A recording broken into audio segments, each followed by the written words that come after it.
In the glittering world of Manhattan's elite, where golden elevators and marble floors were as common as yellow cabs on the streets below, young Barron Trump had always been an enigma.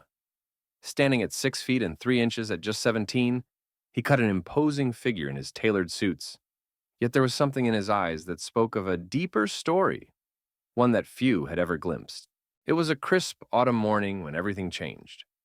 The kind of morning where leaves danced across Fifth Avenue and the sun painted the city's glass towers in hues of amber and gold. Barron had just left his usual security detail behind, something he rarely managed to do, and was walking through Central Park, seeking a moment of solitude away from the constant scrutiny that came with his last name. That's when he first noticed Marcus. Not that Marcus was hard to miss. The old man sat on the same bench every day, his weathered face telling stories of hardships that Barron could only imagine. What caught Barron's attention wasn't the man's tattered coat or the cardboard sign beside him, but rather the way he shared his meager lunch with the pigeons, breaking his single piece of bread into tiny morsels. Something about this simple act of kindness, from someone who had so little, stirred something in Barron. He had grown up surrounded by excess, where charity was often just a tax write-off or a photo opportunity. But here was raw humanity, unfiltered and genuine. Without thinking, Barron sat down beside Marcus. The old man looked up, surprise flickering across his face as recognition dawned. But before he could say anything, Barron spoke first. "The pigeons seem to know you well," he said, his voice softer than most would expect from someone his size. Marcus smiled, revealing missing teeth but genuine warmth. "Been feeding them for 3 years now," he replied. "Sometimes they're the only ones who will listen to my stories." What happened next would later be described by witnesses as extraordinary, though not for the reasons one might expect. For the next hour, Barron Trump, son of one of the most controversial presidents in American history, sat on that park bench listening to the life story of a homeless veteran. Marcus had served in Vietnam, had once owned a successful small business, had loved and lost, and through a series of unfortunate events and medical bills, had found himself on the streets. But it wasn't the tragedy in his tale that captured Barron's attention. It was the man's unwavering optimism, his ability to find joy in feeding pigeons and sharing stories with strangers.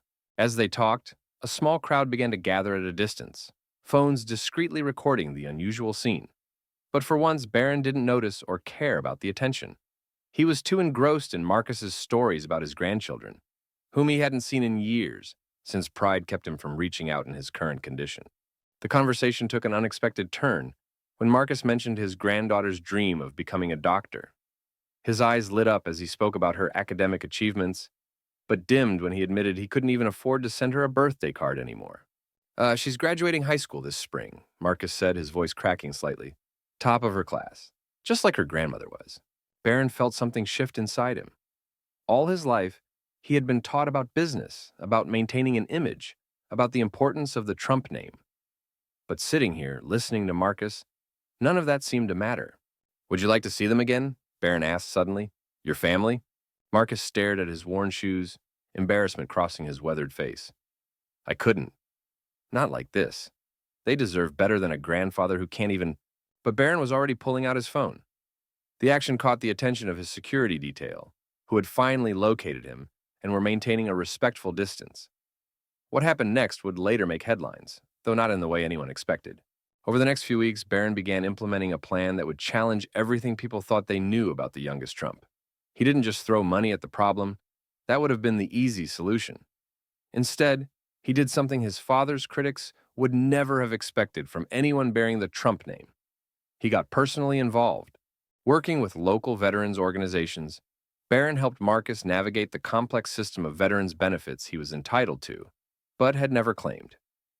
He arranged for medical care, not through charity, but through the VA benefits Marcus had earned, but didn't know how to access.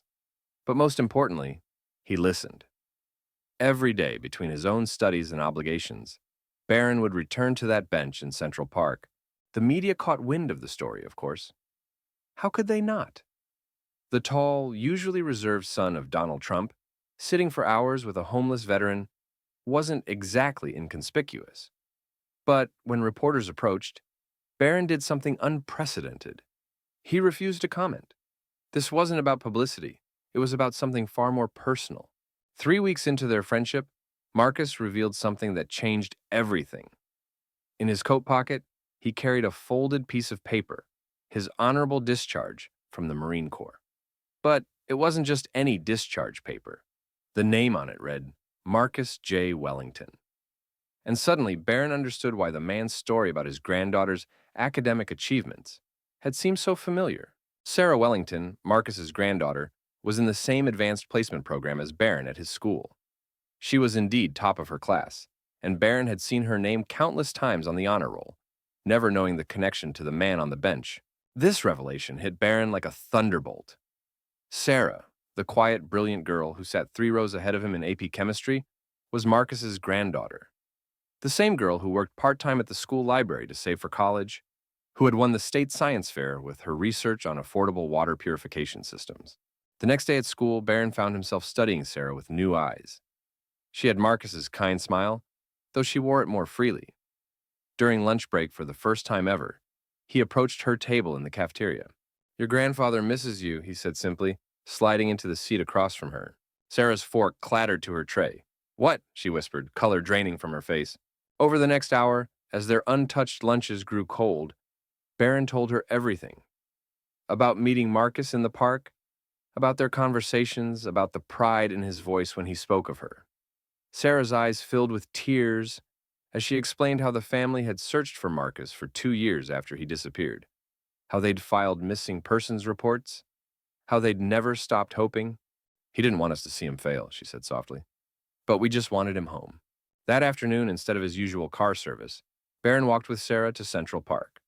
The media presence had grown over the weeks, but today they kept an unusually respectful distance, sensing something significant was unfolding. When Marcus saw Sarah approaching, he froze. The bag of breadcrumbs he'd been holding fell from his trembling hands. For a moment, no one moved. Then Sarah ran forward, throwing her arms around her grandfather's neck, and both of them broke down crying. What happened next became a turning point, not just for Marcus and his family, but for Barron himself. The story could have ended there, a heartwarming tale of family reunion, perfect for the evening news. But Barron Trump had learned something profound during those weeks on the park bench, something that would reshape his understanding of privilege, responsibility, and purpose. Working with Sarah, Barron began developing a program that would later become known as Veterans Connect. Using his family's connections and his own growing influence, he created a system that helped homeless veterans navigate the bureaucratic maze of benefits and services available to them. But more importantly, it focused on reconnecting them with their families, understanding that sometimes the biggest obstacle wasn't paperwork or procedures, but pride and shame. The media's reaction was mixed. Some praised the initiative, while others cynically dismissed it as a publicity stunt. But Barron remained unusually quiet about his involvement, letting the results speak for themselves. Within 6 months, the program had helped reunite over 100 veterans with their families and secured proper benefits for many more. Marcus, meanwhile, moved in with his daughter's family in New Jersey. With proper medical care and support, he began to rebuild his life. But every Sunday, without fail, he would return to his bench in Central Park. And more often than not, Barron would join him, bringing bread for the pigeons and listening to new stories. The story might have remained a heartwarming footnote in the Trump family history, but fate had other plans.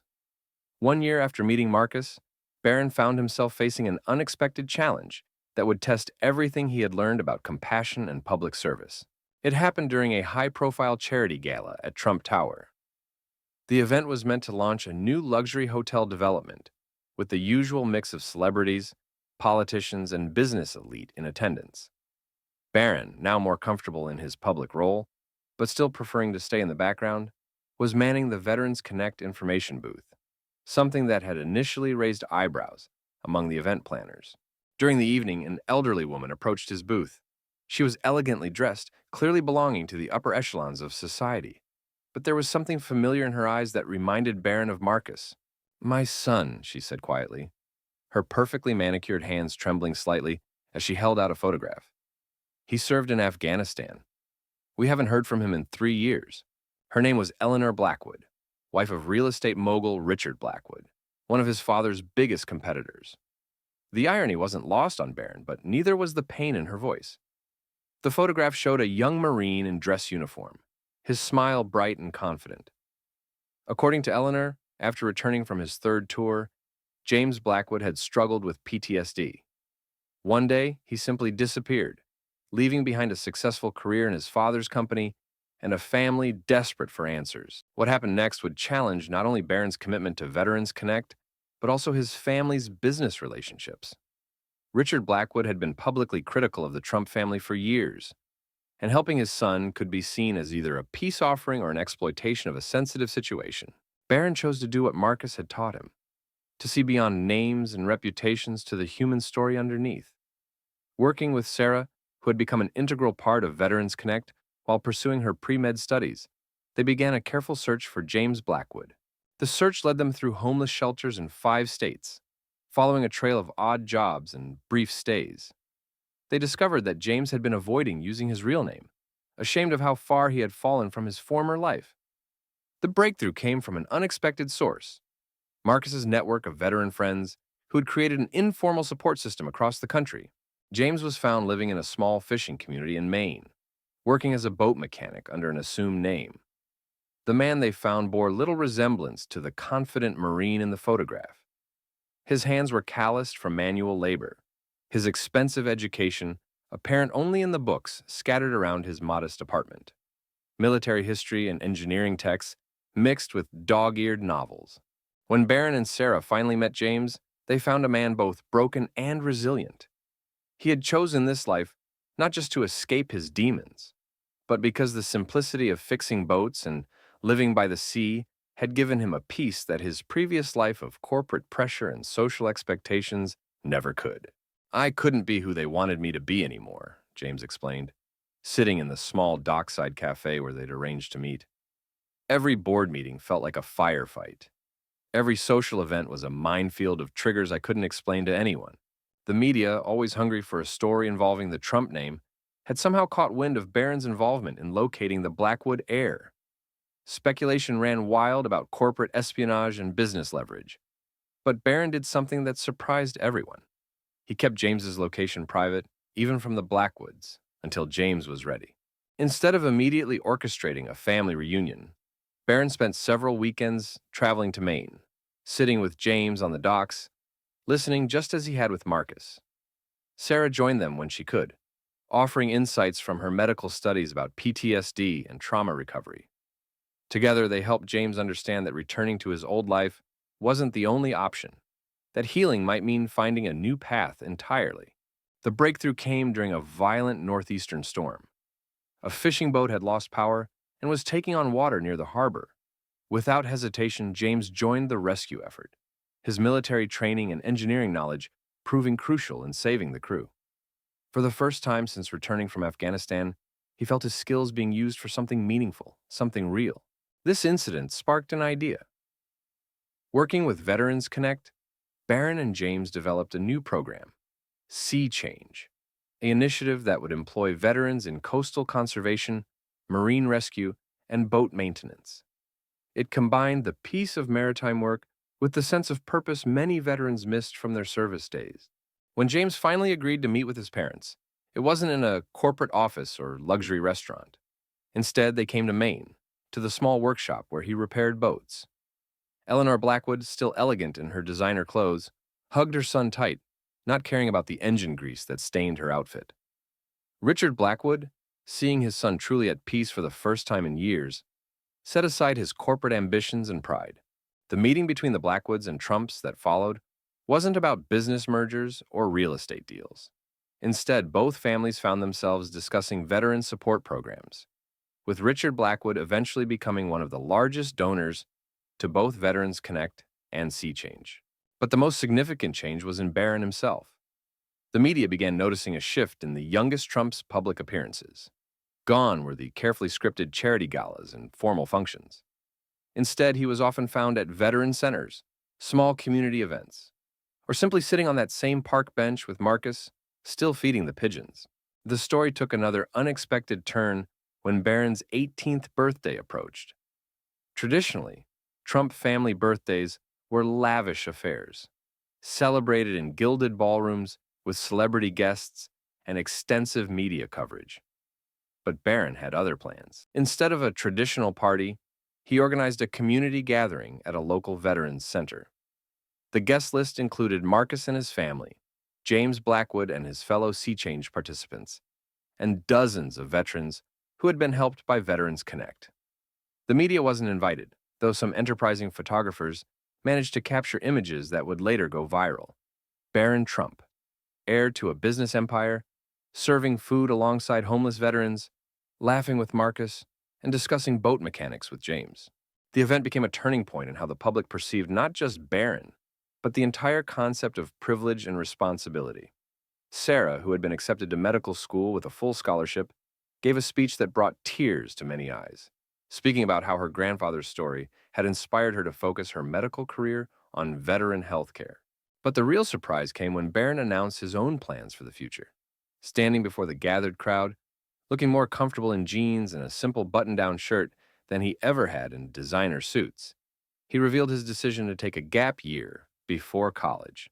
"I've learned more sitting on a park bench with Marcus than I ever did in a classroom," he said. "And I've realized that understanding people's stories is just as important as understanding business strategies." His plan was to spend the year traveling across the country, visiting veteran communities, expanding Veterans Connect and Sea Change programs, and collecting stories. It was a decision that initially shocked his family and the business world, but one that would prove transformative. The media dubbed it Barron's Journey, though he preferred to keep a low profile during his travels. He visited small towns and big cities, meeting veterans from different wars and conflicts, listening to their stories and learning about their challenges and triumphs. Each story added another layer to his understanding of service, sacrifice, and the true meaning of success. In a small town in Texas, he helped establish a veteran-run organic farm. In Detroit, he worked with former military engineers to create a job training program in sustainable technology. In Seattle, he expanded the Sea Change program to include environmental research opportunities for veterans with scientific backgrounds. But perhaps the most significant development came from an unexpected quarter. The Blackwood and Trump families, once bitter rivals, began collaborating on a nationwide initiative to transform unused commercial properties into veteran support centers. It was a project that combined business acumen with social responsibility in a way that neither family had previously considered. Marcus, now healthy and reunited with his family, became a regular speaker at these centers, sharing his story and helping other veterans overcome their pride to seek help. His granddaughter Sarah, between her medical studies, developed a mental health program specifically tailored for veteran families. As Barron's gap year drew to a close, the transformation in both his public image and personal outlook was profound. The tall, reserved teenager, who had once seemed uncomfortable in the spotlight, had become a thoughtful young man with a clear sense of purpose. But the most significant changes weren't the ones visible to the public eye. One evening, almost 2 years after first meeting Marcus, Barron returned to that same bench in Central Park. The setting sun painted the sky in shades of orange and purple, and the pigeons still gathered expectantly, remembering their old friend. Marcus was there too, now well-dressed and healthy, but still maintaining his tradition of feeding the birds. "You know," Marcus said, breaking pieces of bread with the same care he had shown that first day, "when you sat down here 2 years ago, I thought you were just another rich kid trying to prove something." Barron smiled, accepting a piece of bread to share with the waiting pigeons. "Maybe I was," he admitted. "I just didn't know what I was trying to prove." Their conversation was interrupted by the arrival of Sarah, now in her second year of medical school, and James Blackwood, who had expanded Sea Change to include therapeutic sailing programs for veterans with PTSD. They were followed by a small group of veterans who had been among the first to benefit from Veterans Connect.